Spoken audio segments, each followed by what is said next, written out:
What's up, everybody? It is Jerome and Niche, and we are the Barely Indian Boys. Welcome to the third episode of the Barely Indian podcast. Today, we want to talk to you guys about some of the biggest mistakes that college grads make when they're first starting off working and kind of how we navigated our post-grad careers. So yeah, Niche, take it away. What are some of the biggest mistakes that either you made or you think college grads in general make? Go ahead. Yeah. So I know one thing that I've talked to a lot of people about, and I kind of harped myself over, wish I would have done it differently, was even though I didn't know where I was going to end up long term, I wish wherever I took my job, and I happened to take it in Murfreesboro, Tennessee, I wish I would have just gone on and like bought like a small townhouse or like a small house or something like that, and even being able to only put maybe like a couple $1,000s down to meet the requirements for a loan, done that, and then like found someone to rent out the other room instead of just like wasting the past 2 years and throwing money down the drain in rent and stuff. But like financially wise, I think that's like my biggest, like as I look back on these past 2 years, thing that I wish I would have done differently. And I know a lot of times it's kind of daunting to buy like a townhouse or like a house or something, because then you have to worry about any kind of repairs that you might have to do, and you personally might not feel like you know how to fix a house at all. I know if I bought a house or anything, I would pretty much have to pay someone else to fix it because I know nothing. No, yeah, that's definitely true. So that would be kind of daunting. And then just the responsibility, I guess, of having a home itself would be kind of a lot to take in while you're starting a job. So Yeah, I think there's a lot of stuff you have to do with a house, right? Like you got to take care of the lawn. That's one thing that you don't have to do in an apartment, which is kind of nice. And then, I mean, what are some other things? There's just like a lot of like, if anything breaks, you have to take care of it as opposed to whoever the property management company is. But that being said, I agree with you that at least if you bought a house, say you only live in Murfreesboro for like a year or 2 years, you can always sell the house and get how much ever equity you have in it back, you know, and then put that towards your next house or whatever. Whereas when you're paying rent, you're literally just paying to borrow the space you're living in for a little while, right? yeah, You don't and I really think get anything out of even it. yeah, and I think even with like getting the house and then building that equity or whatever, I think even if I left Murfreesboro, I wouldn't, being the person I am, I don't think I would sell the townhouse or Really? house. I think I would just keep it as like rental property. And I wish I really would have like just started that off um, at my like first job to be out of college. It would have been cool like if I decided to change careers, um, however, whenever I decide to change careers How and would move. you how would you navigate that? Like, say you move like out of state or whatever. If you had a rental property, who would watch it? I guess you So I know. think I think the mortgage would be cheap enough to like have like two sets of people live there, Hmm. um, and maybe charge like $700 each person, and I think that would cover the mortgage and like have some kind of management company manage it if I was moving out of state. Now, if I was staying close, I would pretty much just take care of myself. I don't think I would run into issues that would be like too major to where I would need to be like I need to take off work to take care of my house that I'm renting out to people. Um, but I think I would just have like a management service or something take care of it, and then they write them a check for like however much it would be. I think I've heard people say they've done it, and they've people those kind of companies charge a couple $100 to do it. Yeah. Let me ask you a question. So, if you were to buy a house right out of college, so what was that? 2 years ago. Yeah, Um, what size house would you be looking to get, and around what price point in Tennessee? definitely under 200 grand or lower. 200 or lower? Yeah, I think so. In Murfreesboro, especially, I looked at a bunch of townhouses last year and decided not to buy, just because I didn't want to make like an on the whim decision because I honestly wasn't informed well enough, and I was kind of only looking at it within like to do it within a month, which isn't a lot of time to consider everything. But there were a lot of townhouses in the area that were like around 180 or so.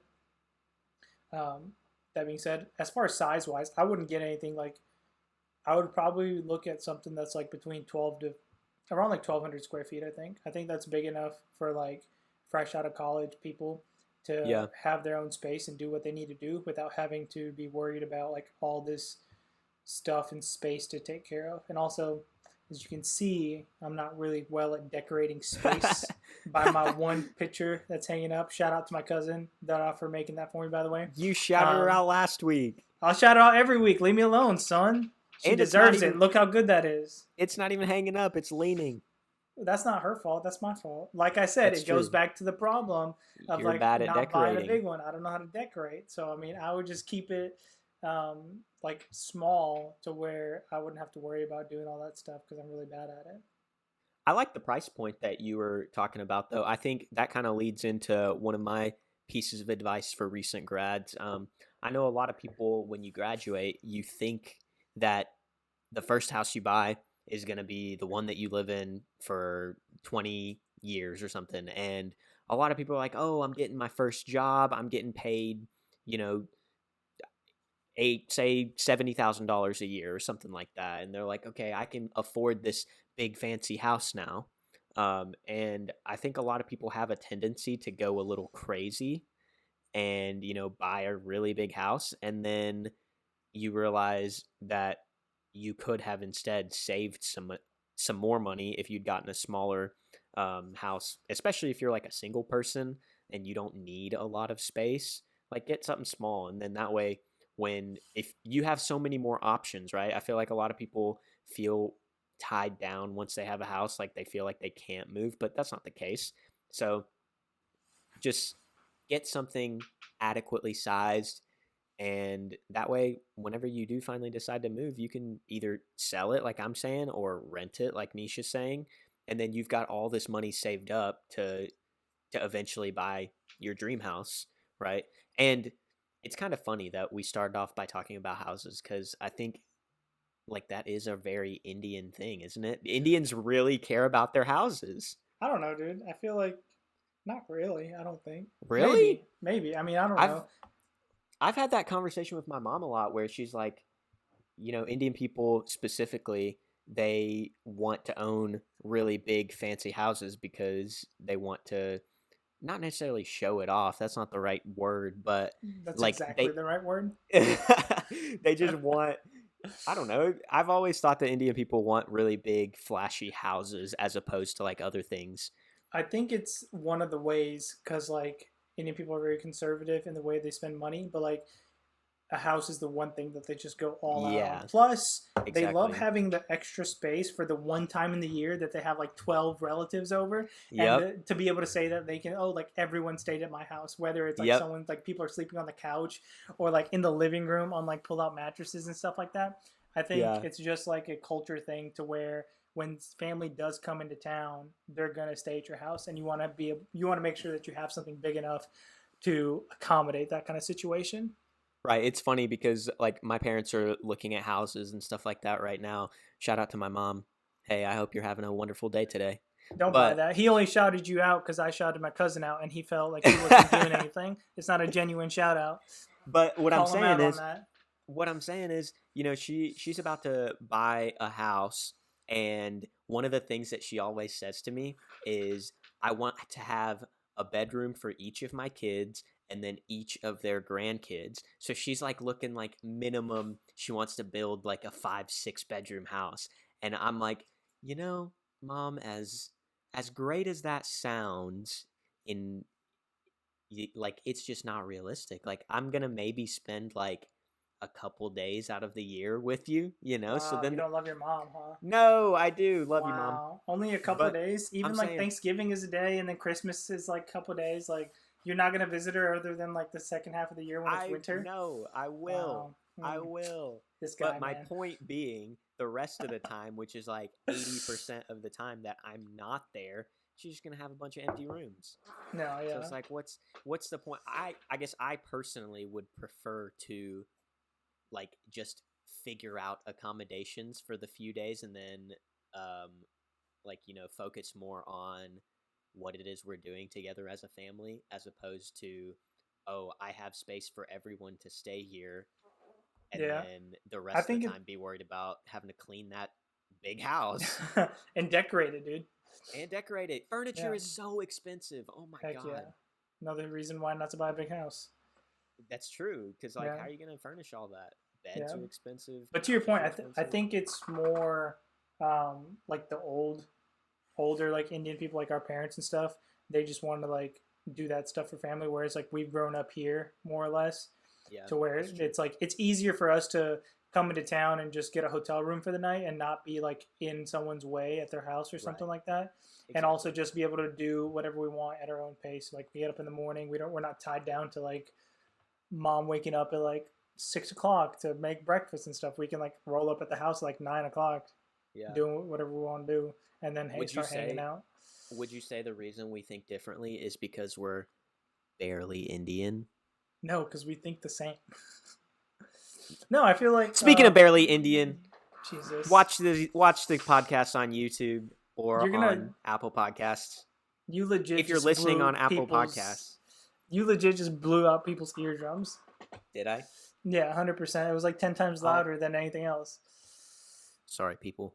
Yeah, this guy, man. It's But do like you you're a think? rookie or something.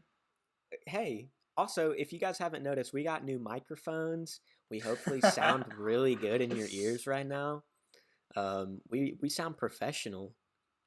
But Slowly I but was surely. going back to houses for a second. I was gonna say, have you ever noticed like when specifically Indian people buy new houses, there's like a big stigma about like cooking because like Indian food is like it smells, you know? What do you mean by So stigma of cooking, though? like they just don't want to because it's like a new house. No, it's weird. I'm pretty Really? sure. I'm pretty sure if my parents bought like a new house, they'd be like, "All right, who's hungry? Let's make some food," and then we'd start cooking. Really? You need to ask Yeah, your parents about that. Maybe it's a South Indian thing because whenever we bought our house and like several friends, whenever they bought their house, there's a very small like group of people who they just don't care and they'll like make food for everyone. But there's a large majority from my experience who they'll be like, "Oh, well, we can't cook chicken curry because it smells and the smell will get stuck to the walls or like it'll get stained in the house." And so they like won't cook Indian food. They'll like just make like bland American type food, or they'll like grill outside or stuff like freaking that. shots fired, dude. What the heck? Oh, I didn't mean to. No, no, no. That's not what I No, meant. But bland American food is American food, bland. huh? Yeah, no spice whatsoever. Throw some chili peppers or something. Throw some Carolina Reapers in your hamburger meat and whatnot. Don't But do that. um, Bad idea. I th- I think you're definitely right about the smell getting stuck in, because I mean Yeah. I go to my parents' house and like I open the door and it definitely smells Indian as soon as I open the door. I'm like, Exactly. this There's smells that like Indian brown people. smell.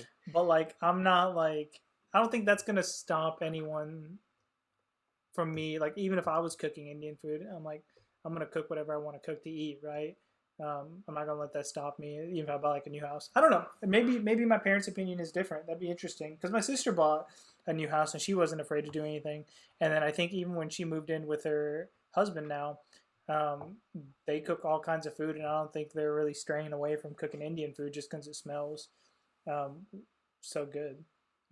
I mean, But it does smell good, yeah, but it's just like, I don't know. In my experience, they've done it for like a couple weeks or so, and then eventually they'll be like, okay, well, we got to eat something other than like takeout, yeah, and so then dude. eventually they'll cook. Speaking of like houses smelling bad from stuff, did your parents ever like growing up put mothballs to get rid of smell throughout the house? Not that I know Like of. we would No. dead ass. My parents would dead ass. My mom specifically would put mothballs in like all the Indian clothing, like in all the luggage bags and Really? stuff like that, just to like keep the smell, or like any kind of smell, just like not just like Yeah. Indian smell, but she would do like the mothball smell. And if you guys don't know, mothballs smell freaking awful. They are literally the worst smell to be like associated with. Like my clothes smell so bad, like I threw some of them out and like didn't wear them and whatnot. So I was just wondering, but yeah, I don't know. I wonder if I it's don't like, think my mom ever did that, but I don't know. Maybe she did it in secret. But also, I personally don't think my house smells like super Indian. And it might be because we cook like a lot of different cuisines. Like we cook Indian food, obviously, but then my dad likes to cook a lot of Italian food, and we also do a lot of Japanese food. So maybe we have like a mix of smells that's like canceling things out, you know? Yeah, I don't. I've been to your house. I don't think it smells like Indian necessarily. Yeah.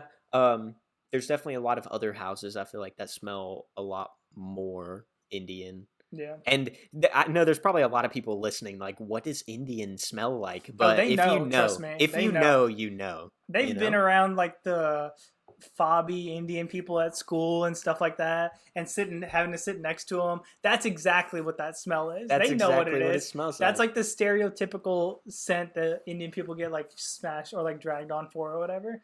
Like Yeah, if you went to school and you sat next to an Indian kid that just smelled weird, that's the smell. Maybe not weird because it doesn't really smell weird. It's just different. But like they maybe take that scent to like a next level and just do yeah, whatever they do with it. But I don't know. It's weird.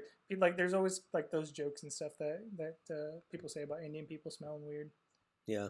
I don't think we smell weird. We just smell better than you I don't know if that's true because naturally. I don't know if We don't that's have to true use because deodorant. my sister would dead ass whenever she would go visit my parents' house wouldn't bring her clothes in the house because she didn't want her clothes to smell like their house, and I was like, what the heck is wrong with you? That's so funny. She would literally like the next day for like her clothes that she needed to get for that day, she would go out to her car and then grab those clothes and then change in the house, which she would still change in the house and whatnot, Yeah. but she just didn't want it to get absorbed or But whatever. then if I don't you're know. like walking around the house, then like it's getting absorbed, right? Yeah, I don't know. Well, Hope she watches this and flames me later. so Nisha's advice: buy a house, don't rent.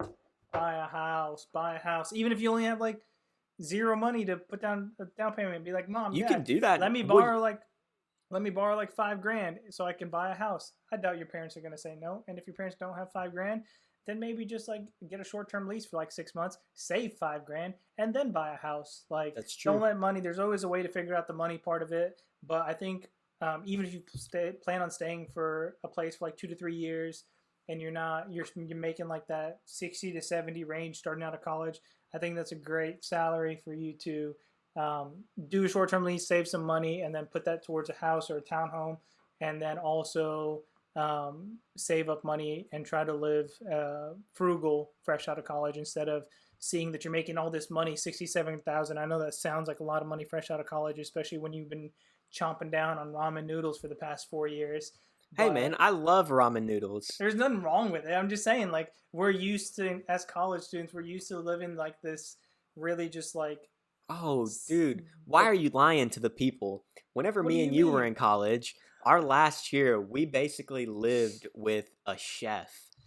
Dude, Marcus was just like, he was just a beast, man. Our He was roommate, always cooking just yeah, every type of food you could imagine, and he loved cooking.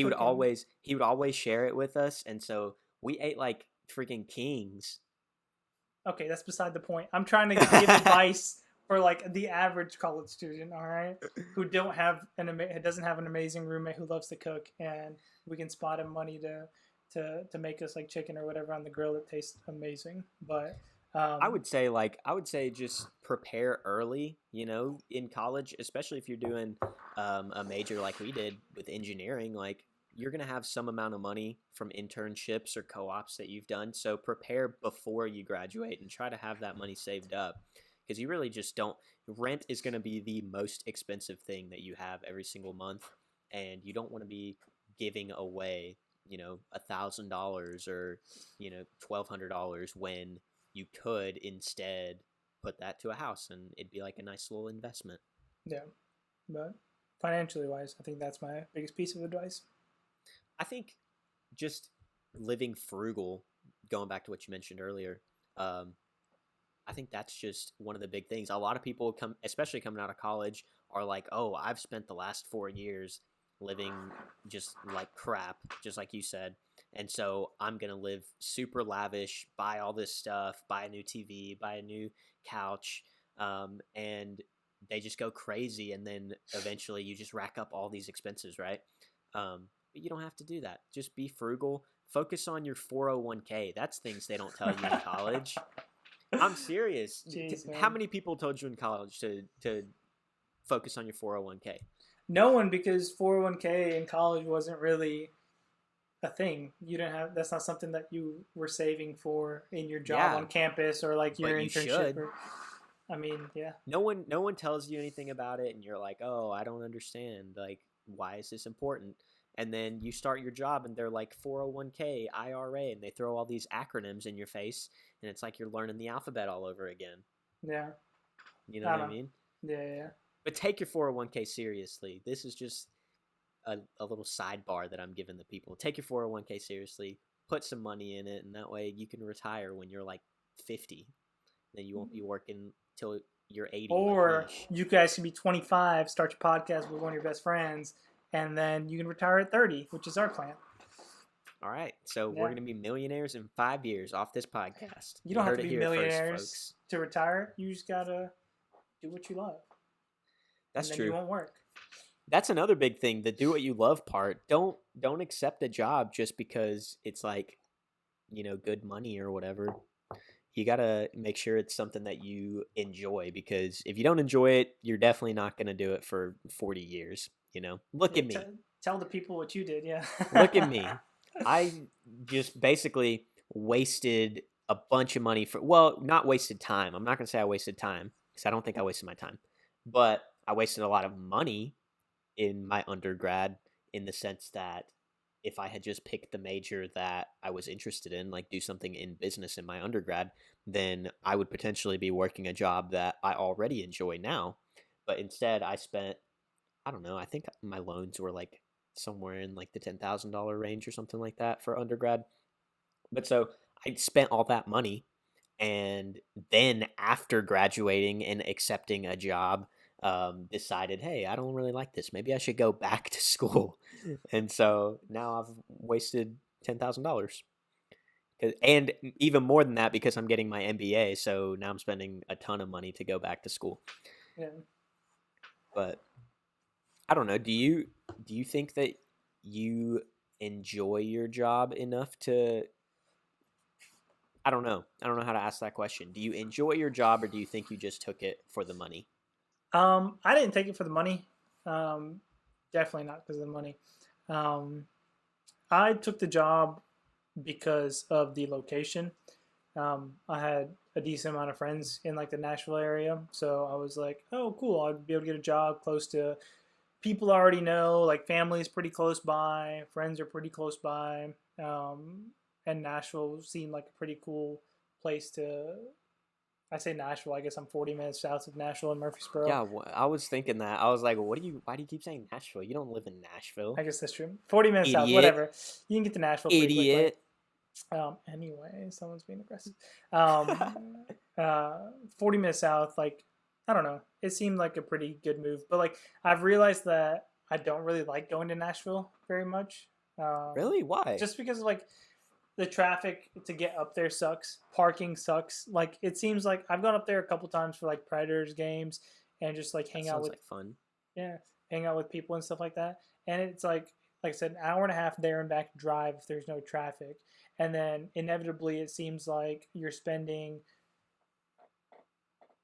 15 minutes trying to find parking and then paying for parking. And then, like, it just seems like a big hassle to go up there to, like, just get dinner with people. Whereas, like, I have friends in Murfreesboro and we could literally go to a restaurant, pay, or like park in the parking lot for that restaurant and then Yeah. eat and then leave, and it'd be like a complete 2 hour event thing instead of Yeah, having to but like do all that stuff. I feel like that's kind of how a lot of big cities are, right? Like even in Knoxville, like parking's absolutely garbage.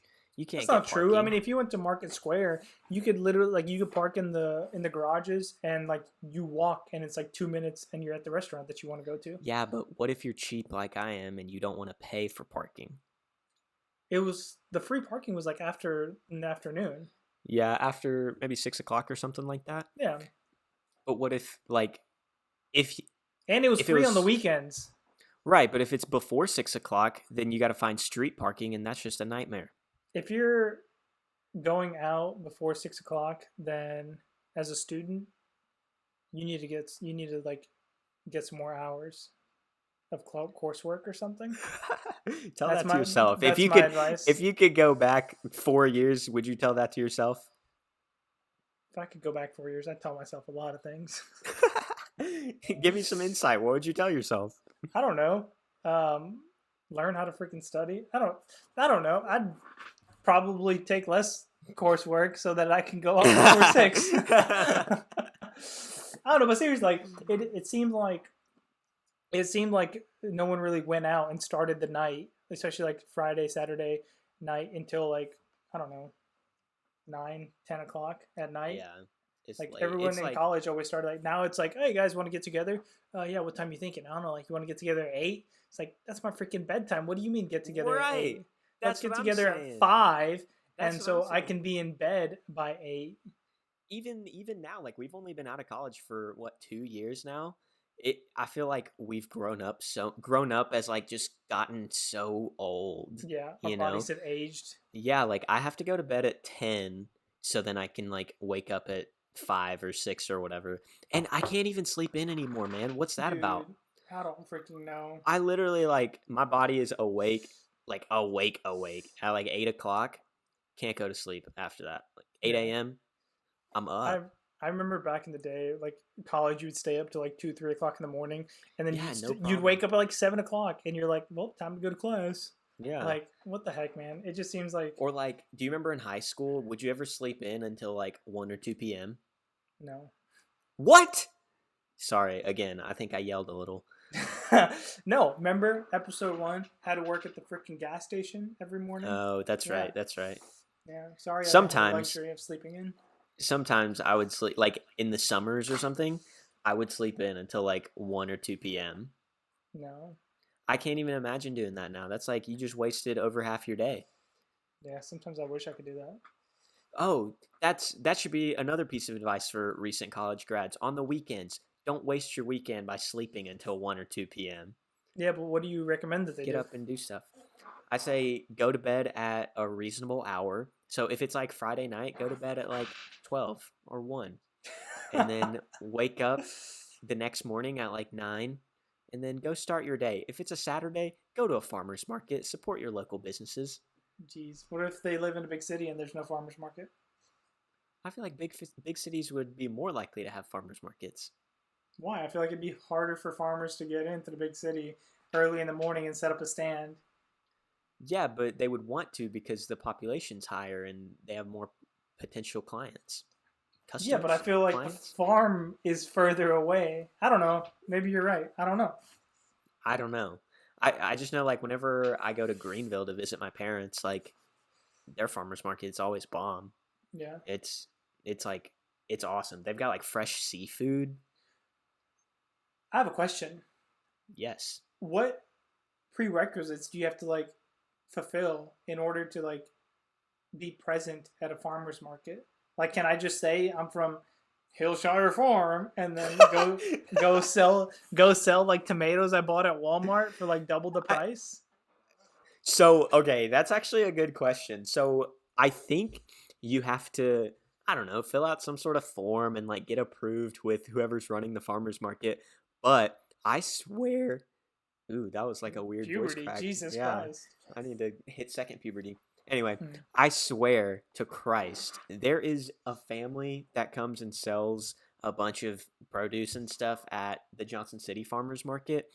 And I swear, all of their produce has like barcodes on it. Like it's got tags on it. Like it looks like they just went to Kroger and bought a bunch of stuff and then brought it to the farmers market. What if after you bought it, they put it in like the Kroger bags for you and just handed it to But like I legitimately think they're just going to Walmart and like buying, like you said, a tomato for how much is a tomato? Like 25 cents maybe? you? I don't know.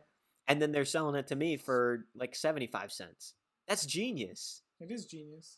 We should do that. We should stop this podcast and like sell produce. Is that considered fraud? No, it's a business model. Okay. We should start a pyramid scheme specifically Okay, for that's produce. illegal. Only you can do a pyramid scheme, but you can't call it a pyramid scheme. So Right. It's what's it called? Bleep Like a just bleep that out and just say like, "Hey, you can come sell this thing for me, but if you sell it, I get part of it, and then you get the What's it rest. called? Isn't it called like a MLC or something, like a multi-level I have no company or idea. something like that? I don't know. There's a legal term for it that makes it not a pyramid scheme. Yeah, I have no earthly idea what Still a it is. pyramid scheme, Yeah. but okay, yeah. Another piece of advice for recent college grads: don't join a pyramid scheme. I was a part of one at one point in time. Have I Without told you knowing about it, that? right? Without No, knowing it. I knew it. I knew it. What the heck is wrong with you? Have I told you about that one when I No, let's used to hear try it. to sell Advocare?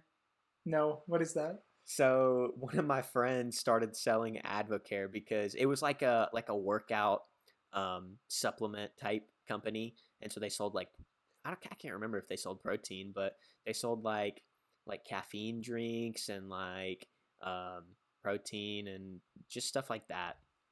Um, and we had found out that one of our like old elementary school teachers or something um, had quit her job, and they like racked up all of the customers in Maryville basically, and so they were like making like seven figures a year off of Advocare.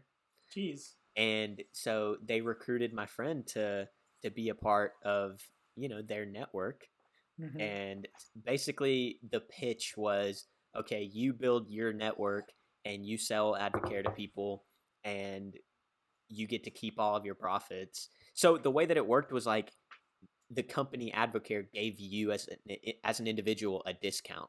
So it was like, say I got a 25% discount. I don't remember what the numbers were. So if I got a 25% discount, I would purchase it for 25% off, and then I would just sell it to other people at regular retail price. And then the profit you made, you got to keep, not I guess you got to keep a portion of it, and then the rest of it like went up the ladder. The Um pyramid, you mean? yeah, up the pyramid.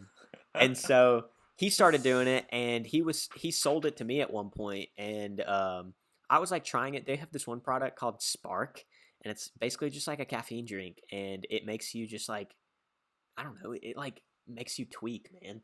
It's crazy. Yeah. But so Speaking of supplements and stuff, check out First Form for your protein and supplemental health needs. I Whatever. If think, you're looking to get bulk, or you just want to lose some weight, or anything, check it out. It's a good are you thing. using our podcast as a plugging platform right now?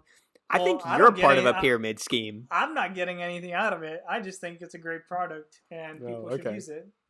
But so anyway, he asked me if I wanted to also sell, and he was like, "Well, at least if you don't even have to sell it, you can at least just get the 25% off." And I was like, "All right, cool."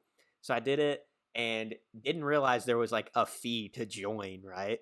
And Mm, then yeah, then I would just bug all my friends and family, and I'd be like, "I'm trying to be a millionaire like our elementary school teacher, so everyone buy Advocare from me." And then yeah, yeah. didn't work. I did It something was it similar. was a I scam. It was in college. I think I was a freshman or sophomore, and I was looking for a job, and I came across something that was like, pay $14 an hour or something like that, and you barely have to do anything, like at your own time and all this stuff. And their whole Where'd like, you find this? Like Facebook Marketplace, Craigslist? no, marketplace wasn't a thing back then, or at least not as big of a thing it is now. I don't know where I found it honestly, but found it nonetheless, and went to it. And there was like this training day thing that we did, and Yeah. it was basically to sell knives, but Oh man, you were one of those guys. You sold I was knives. I did it. I went to the training thing, and they were like, "Yeah, we'll send you home with, like I said, these knives, and then you sell them." And I was like, something just doesn't seem right here. Also, like, I don't see myself Oh being a my salesman god. while I'm in college trying to sell people these knives who my only point of contact are going to be other college kids who are Yeah. broke and can't afford like $200 set of knives or something like Yeah. that. So I was like, this seems dumb. But it was essentially the same thing, to where you get a certain number of people underneath you, and no matter how many you sell after that, you keep making an X amount of money. And I was Right. like, I didn't know what a pyramid scheme was when I was like a freshman or sophomore in college, because I was dumb. But like, it just seemed something that was super sketchy, and I was like, no, I'm not gonna do this. Was this the company that had like something called like the super shears or something, and their like shtick was you could take like a penny, and the scissors could like cut the penny in half. I don't think so. I can't remember what it's called. I have to look it up and get We back to had a you. But kid. a college kid come to our house one time and like try to sell us those. And That's kind of funny. I don't think my mom bought them, but she at least like referred him to someone else who ended up buying stuff off of him. So I Lol. don't know. I hope he's having a very great career selling knives. No, whatever it takes, right? The hustle Yeah. never dies. So like we said, don't join a pyramid scheme. Yeah, great advice. I think that's good advice. Yeah. Be able to identify a pyramid scheme and then don't join a pyramid scheme. I guess that's true. I didn't know that it was a pyramid scheme. Just be smart enough not to make dumb decisions, I guess. You got through college, you can at least figure out what's a pyramid scheme and what's not a pyramid scheme. Yeah. I would say the majority of people leaving college are smarter than I was when I left college. So props to you Yikes. people. Yeah. Gosh, your parents must be so proud of you. Oh, Hundo P. Like you said last week, you could just pretend to be Dr. Patel, right? Exactly. Dr. Patel, according to you, which is still Well, stupid. okay, hold on. I have to add to that. First name Doctor, get an Jesus. MD, get a PhD. Dr. Patel. You are literally the dumbest smart person I know. Hey, thanks, man. You said that I was 100%. smart. You said Yeah. I was smart. What's more advice that you have for recent college grads? If you ever get a chance to go to Japan, buy a crap ton of Blanton's bourbon, like I did, and then sell it back in the States for like $300 a bottle and make like 100% profit. Okay, I'm not very well versed in bourbons, but please No, that tell was that just story. I literally looked over here and I saw my bottle of Blanton's just sitting there on my Please my just tell the dresser. people that story. Niche did this thing where So Niche works for a auto manufacturer that's based in Japan. We'll just say that. I'm working he- Nissan. Okay. I don't know He why works that's a for big Nissan. secret. Yeah. I don't know. Maybe you didn't want to tell people you worked at Nissan. Now they No, I know. don't care. What are they gonna do? Not buy Nissans? Maybe. Or maybe now Maybe- they'll buy a Nissan. Maybe Anyway. they're going to turn the podcast off because they hate Nissans. Okay, well then I work for Honda. I work for any car manufacturer that you really like. And Anyway, we had a lot of travel to Japan, and I had some family members that were really telling me about this bourbon called Bland's, and it was really hard to find here. So like I went to like there was one weekend where I didn't know what to do, so I literally just went around and I googled like liquor stores near me while I was in Japan. And found like a bunch of liquor stores. So I just started like walking, taking the train to all these different liquor stores. oh my god, you wasted I an probably entire went- day on this? I probably went to like 5 different liquor stores until like I came across this one, and it was like a huge liquor store compared to all the other ones. Because like if you guys don't know, like a lot of businesses are like really tiny spaces, just as far as real estate goes in Japan, just because of the area constraints they have with the population. But finally found this liquor store, and it just had like a bunch of different stuff, and like they had some high dollar stuff where like bottles were like $1,000 and stuff like that. Dang. But I think I ended up going there on a Sunday, and they had one bottle of Bland's, and it was like a little over $100. And I was like, it's still marked up, but can't find any back home, and at least I'll be able to like buy this and gift it to someone. But then I asked them if they had any more in the back or like when their delivery stuff came in. So like I bought one that day, and the dude was like, "Yeah, we get our deliveries on Monday." So I literally How'd you ask them? You don't speak Japanese. I asked them in English. I'm stupid enough to not speak Japanese and go to Japan, but the people in Japan are intelligent to know English? how to speak English and communicate, at least to foreigners as myself.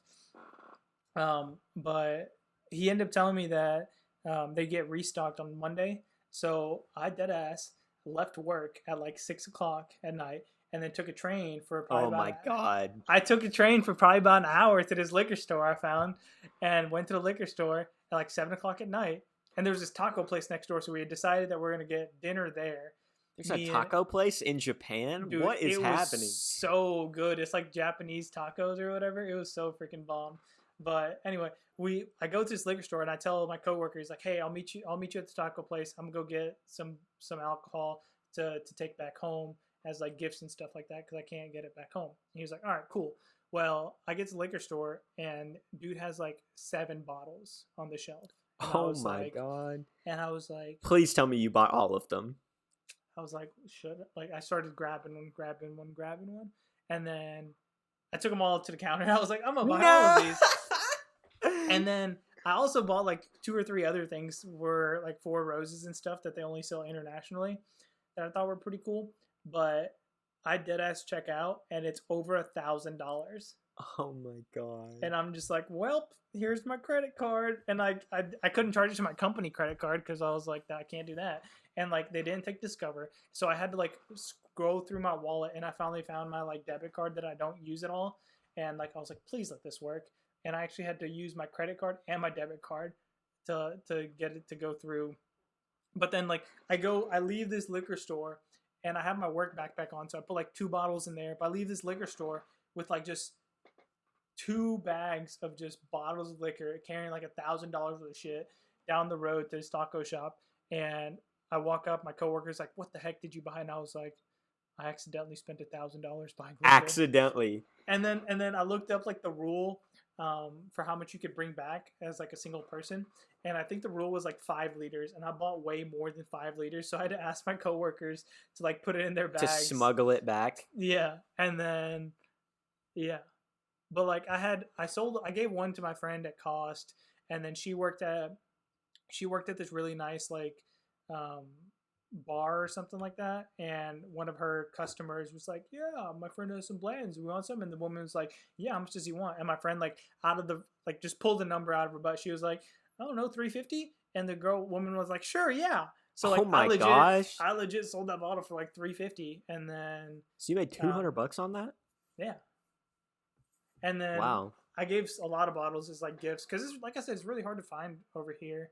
And I took one to my sister's like wedding thing that we did during on Memorial Day weekend during COVID times to share with family. But yeah. So we started this podcast by saying be frugal and buy a house, and we're finishing by saying learn how to flip liquor by traveling internationally. Yeah. Hey, there's no rule against it. You can bring. There was. It said 5 liters. You did way more than that. But that's why you take friends. Okay. So no, but seriously, I wish I would have learned that on like my first trip, because I went to Japan like 5 or 6 times, and I did it on my last trip. So like, imagine if I would have learned that on my first. I would have literally hit up this liquor store, and like another thing I did, I packed my small suitcase inside my bigger suitcase, because when you fly international, you get 2 free checked bags. So on the way there, I only had 1 checked bag because my suitcase was inside my suitcase when I packed it. On the way back, had 2 suitcases that put all that crap in. That's smart. That's smart. I wish I would have done it like all the time, because like right now I have 2 bottles sitting. I probably would have had like 10 bottles just sitting there to gift and whatnot, because people like really appreciate it. It's like really good bourbon. So yeah, you're funny, man. I can't believe you spent $1,000. So to summarize what our advice for recent college grads is, number 1, don't let the hustle die. Don't let the hustle die is number 1. No, number 1 was buy a house, don't rent. Number 2 was to take your 401k seriously. And number 3 was don't be a part of a pyramid scheme. And then number 4 was buy liquor for $1,000 if you can flip it. And flip that. Because you can. Because there's always going to be someone who needs to get drunk. That's true. People drink a lot of liquor. I can't believe you spent $1,000 on liquor. Well, and that was just in one transaction. You bought another bottle the day before. This is true. It's okay, man. It all worked out. It was good. I mean, I don't drink, Mom and Dad. Your parents aren't watching this. Yeah, probably not. Sad face. My parents are watching this. Yeah, but they know. But yeah, that's true. They if you ever need Bland's, what was it called? Bourbon? Blanton's bourbon. Yeah, Blanton's. Ask Niche. Yeah. Ask Niche. He'll get you some. Yeah, for $300 a bottle, people.